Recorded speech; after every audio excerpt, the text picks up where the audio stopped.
নমস্কার, আমি মৌমিতা বর্মন। আমি একজন অ্যাডভোকেট, শিলিগুড়ি কোর্টের প্র্যাকটিশনার।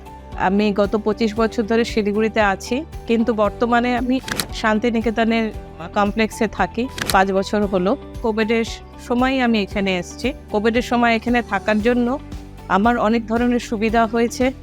এখানকার ম্যানেজমেন্ট কোভিড প্রোটেকশনের জন্য যা যা করণীয় সেগুলো করেছে, এবং আমি এখানে থাকার জন্য আমার মেয়েকে নিয়ে থাকি।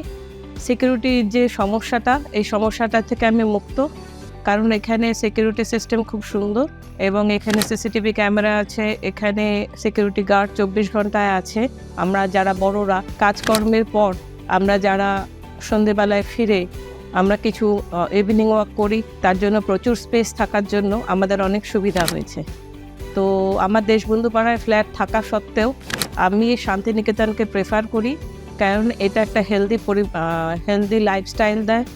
অজয় বেগরাজ গ্রুপ যে আমাদের যে ফ্যাসিলিটিগুলো দিয়েছে, অন্য সোসাইটিতে আমরা সেই ফ্যাসিলিটিগুলো পাই না। আর এই ফ্যাসিলিটিগুলো শুধু একদিন ধরে না, আমরা 5 বছর ধরে, আমি 5 বছর আছি, 5 বছর ধরে পেয়ে আসছি, যার জন্য আমি এখানে থাকছি।